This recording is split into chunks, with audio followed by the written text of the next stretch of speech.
Many African nations want France out. This country wants it in. France is facing deep anti-colonial resentment across Africa, but has found a partner in Rwanda, which is embracing French influence despite years of acrimony. By Abdi Latif Dahir. Reporting from Kigali, Rwanda. June 24, 2024. After decades of wielding political, military, and economic power across Africa, France is scaling back its presence on the continent as it faces significant resentment in many African countries. Yet one nation has emerged as an exception: Rwanda. As other African nations seek to reduce France's influence, Rwanda is embracing it, celebrating French culture, language, and food, despite decades of frosty relations with Paris over its role in the 1994 Rwanda genocide. In return, French companies are scaling up their investments in Rwanda. The détente, which is being championed by Rwanda's longtime leader, Paul Kagame, has garnered France a much-needed security partner in Africa and secured Rwanda millions of dollars in development and trade funds. The warming relations are also rare good news for the French president, Emmanuel Macron, who has faced a wave of indignation across Africa and was crushed by the far right in the European parliamentary elections this month. "We have a partner in Kagame," Hervé Berville, a French Minister of State, said in an interview in the Rwandan capital, Kigali.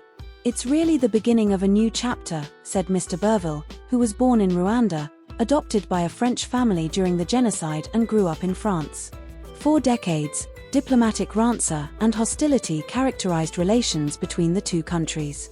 Mr. Kagame accused France, and especially the government of François Mitterrand, then president, of enabling the Rwandan officials who oversaw the 1994 genocide, in which an estimated 800,000 people were slaughtered.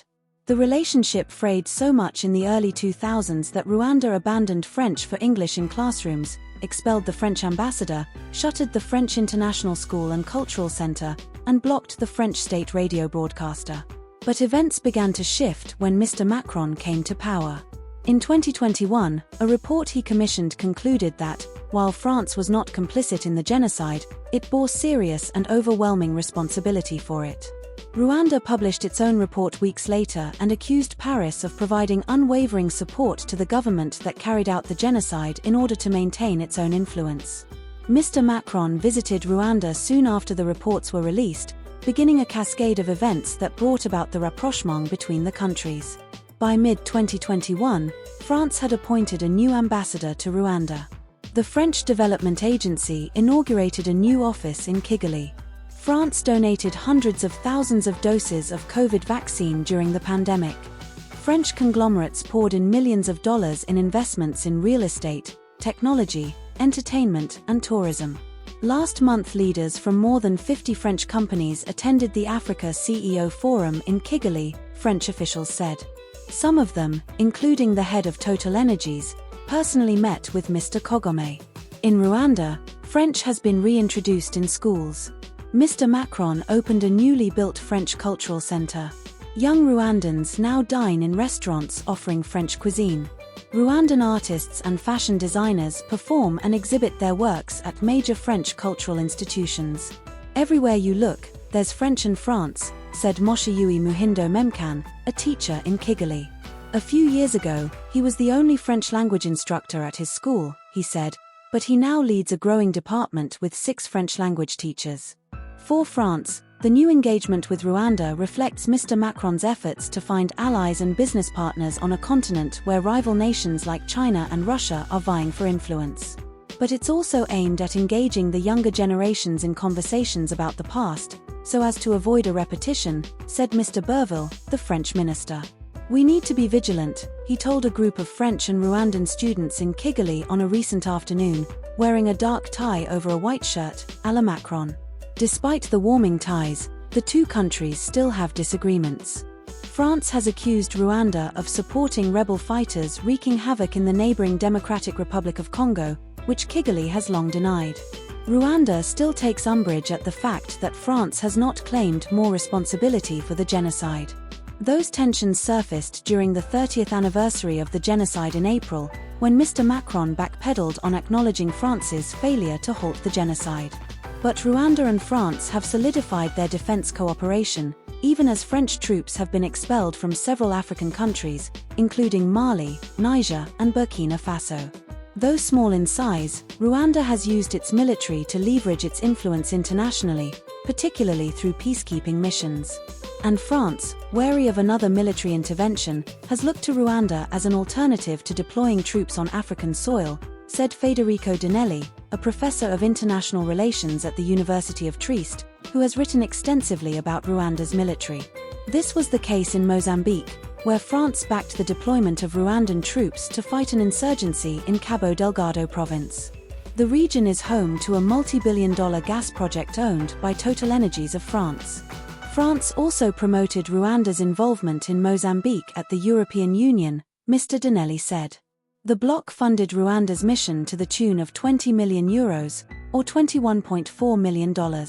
France sees Rwanda as a perfect partner in its new African agenda, Mr. Dinelli added. Paris's political costs, both domestic and continental, are lower. And Kigali stands to gain both a good reputation and economic benefits. Beyond security, France has increased its development funding to the landlocked nation.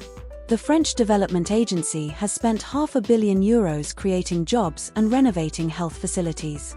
In April, the two countries signed a development partnership valued at €400 million, or about $429 million. France is also paying for vocational training for thousands of Rwandan college students in disciplines including mechatronics, a hybrid field that combines mechanics and electronics. On a recent morning, several French officials toured a college that France funded and built in Tumba, a town about 20 miles northwest of Kigali.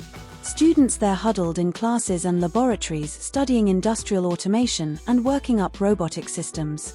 There's a willingness in Rwanda to change, improve, and even build systems that could benefit the wider Africa, said Arthur Germond, the Rwanda country director for the French Development Agency, who led the tour.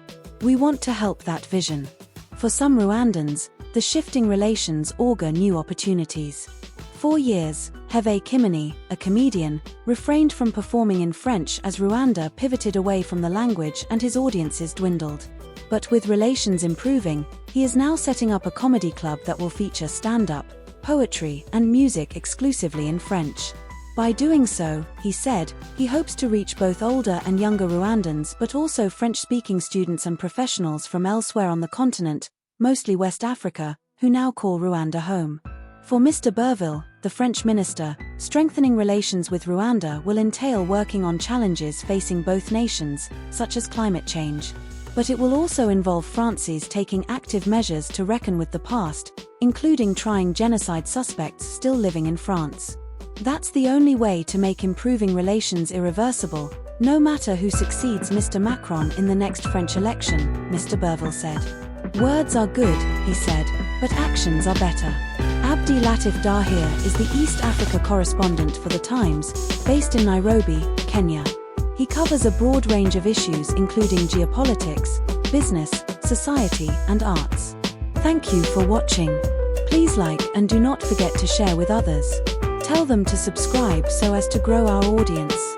See you soon.